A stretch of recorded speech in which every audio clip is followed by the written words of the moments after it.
Kining kaon usagid ni sa paborito kaayo ni Hesus. Tinuod nagsugo siya nga magpuasa ta, pero mao gini iyang paborito ang kaon. Nya gamiton pod niya ang pagkaon nga maoy pasumbingay unsaon pagpuyo sa kinabuhi. So kung kuyog tas Ginoo, pirmi yung naay pagkaon. Sa inyong balay, pirmi ba mong naay pagkaon? Wa mo makautang para ipalit og pagkaon? Wa? Og nakautang gani mo kay inyong ipalit og pagkaon, pasabot dili kuyog ninyo ang Ginoo.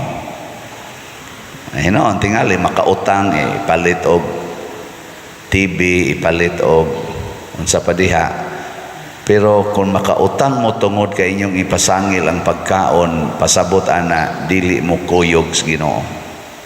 Kay basta kuyog tas Ginoo, wa gyud puasa, way hunong-hunong ang pagkaon.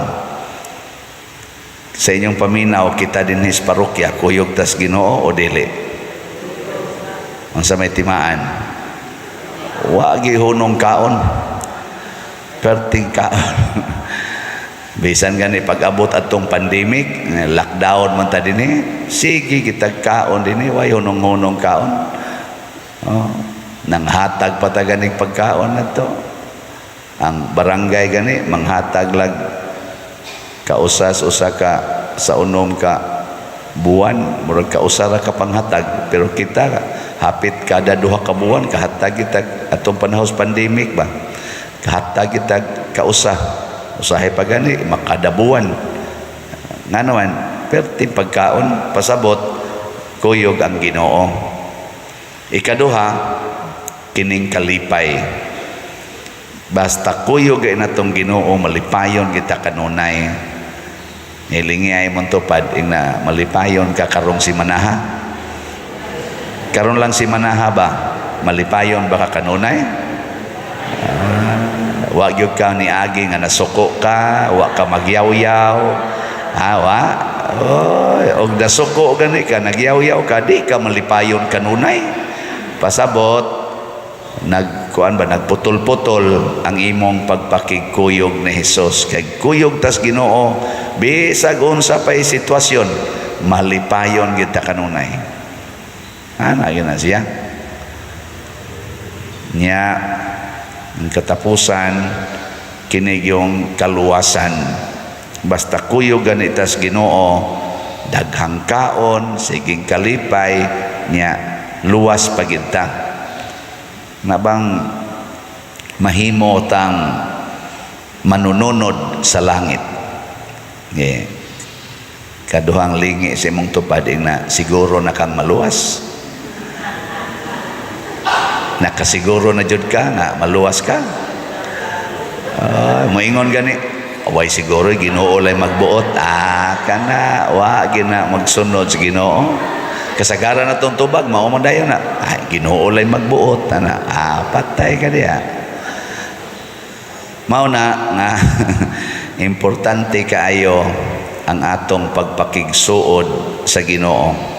Tinuod na ay mga challenges, pero ang gusto lang ni Kristo siya bag-ong bino ibutang sa bag-ong sudlanan.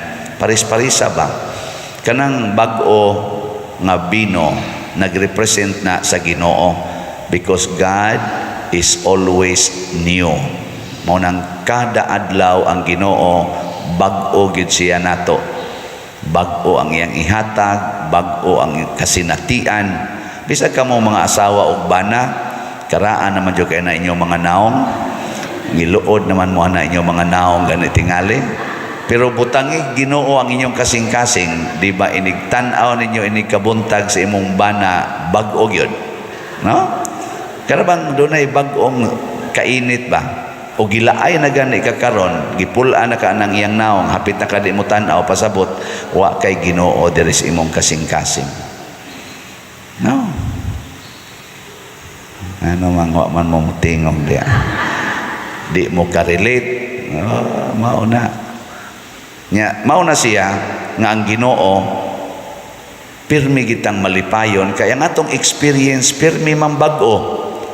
Doon na may gitawag na to bagong ingredient ba.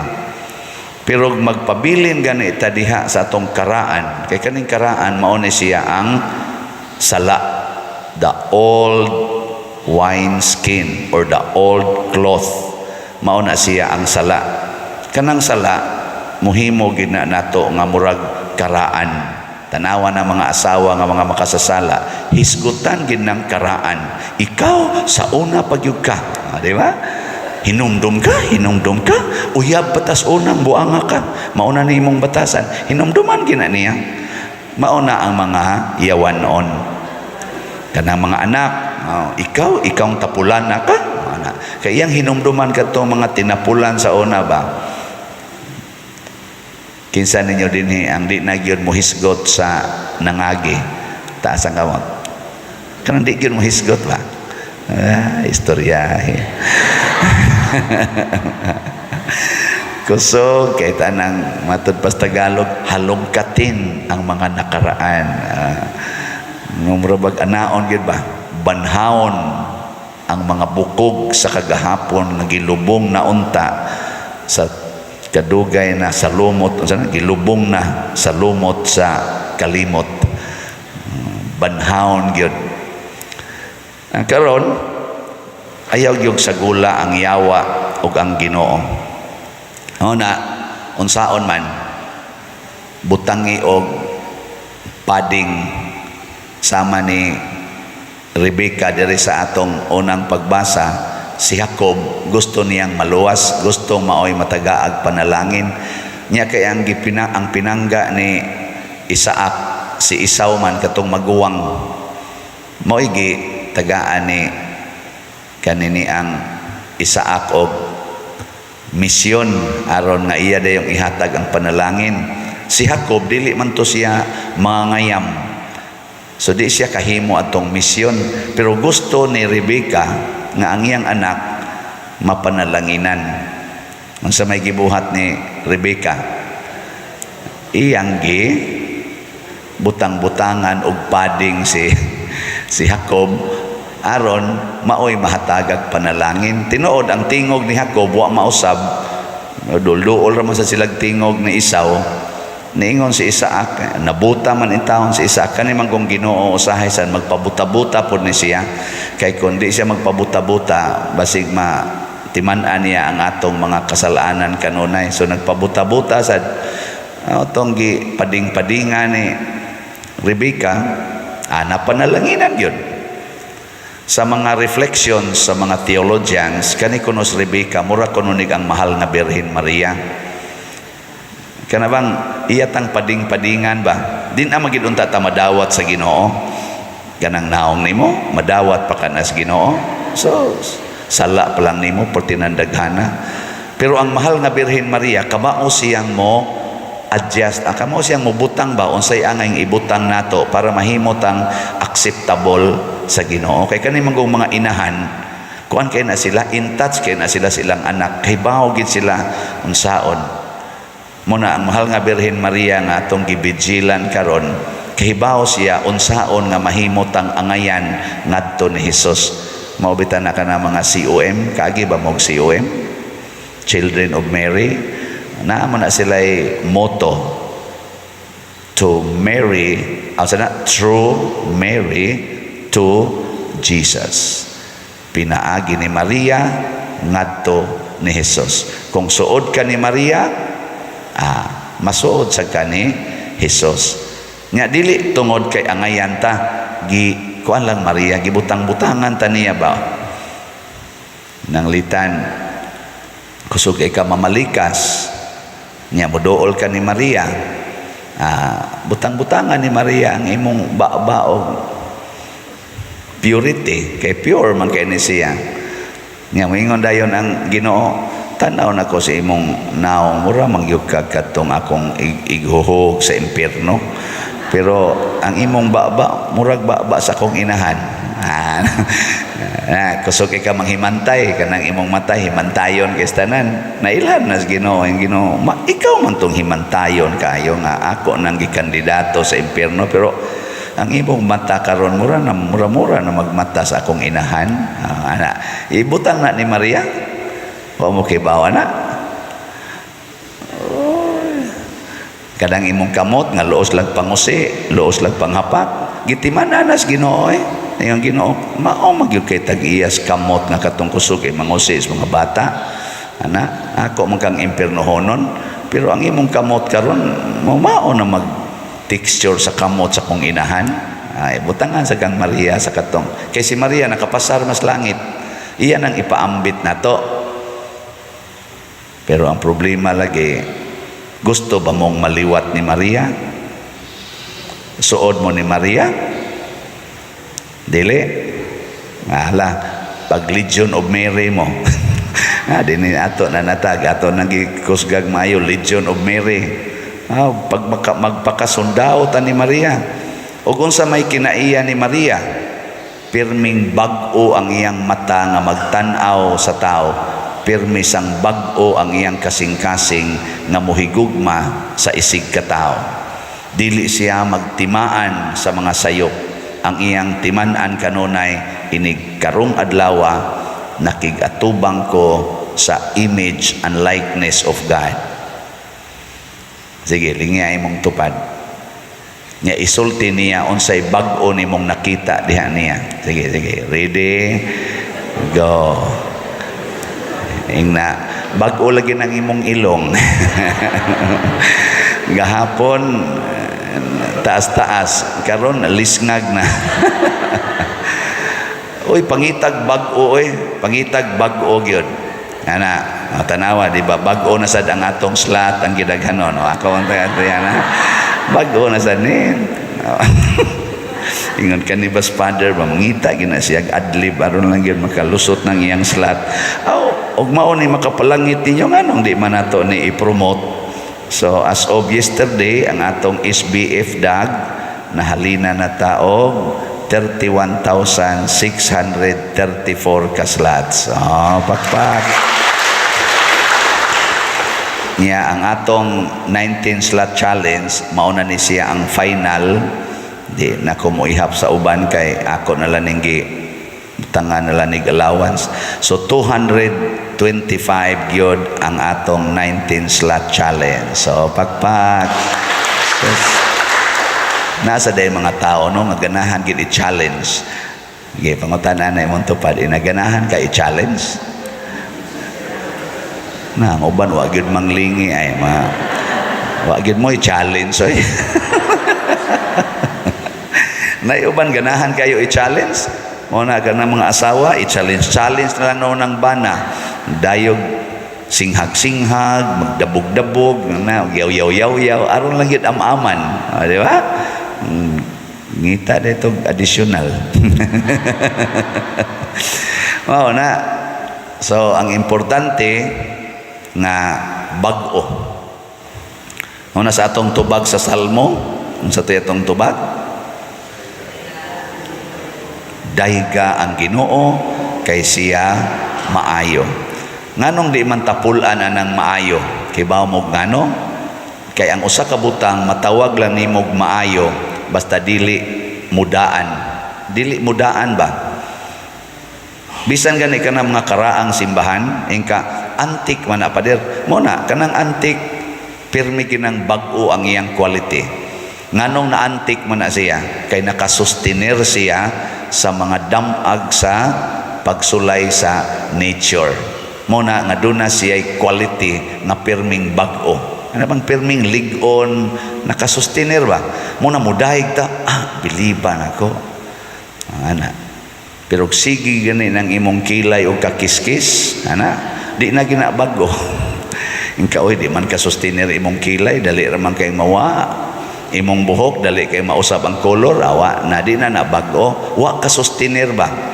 Pero kana ganing uban nga di gyud koloran ang buhok, ang kilay di gyud usbon, min ka kasustenir gid siya no.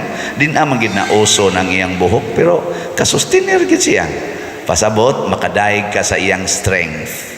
Pero kanang dali kayong mada sa mga kalibutanon, inig-uso sa blanda yon, inig-uso sa kanang sana straight nga buhok, straight sa dayon, inig-uso sa buhok nga mugbo sa dayon, ig-usos tagas, sunod-sunod sa uso ba, dili ka bago. Dili sad ka matawag og kanini ang ligon, dali nga maanod. Mao na ayaw na gyud pagpaanod-anod. Unya ikuyog ang Ginoo kanunay sa imong mga desisyon. Pangutana ba? Sugot ba kang Ginoo nino nga motambong kusmisa nya matuog ko? Ay di ba hindi sugot? Na mata na yan ka. No? Sugot ba kang Ginoo nino nga motambong kusmisa di jud ko muhog og kolekta? Ay na ba? Sugot ba kang Ginoo ani nga iniguli na ko sa amo gikan ko sa misa, mga saba lang yapon ko sa akong mga anak, no? Sugot ba kang Ginoo ani nga sige kog simba niya igabot ako sa amo, awayo na ko akong bana kay gikan sa iyang kabit na makani mao ba kani gustos Ginoo?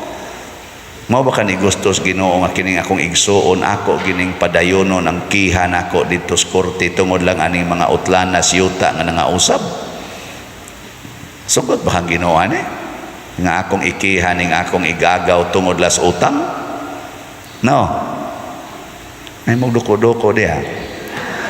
Kay nindot kayo ng mangutana tas Ginoo. Og kun moingon gani ka wa ni mauyon sa kabubutos Ginoo, ilisi dayon ingkalisod man padir patabang ni Mama Mary kay di ginalisod basta sa Mama Mary na ana nato kadto bitang lisod kayo nako pagbayad sa utang sa ospital.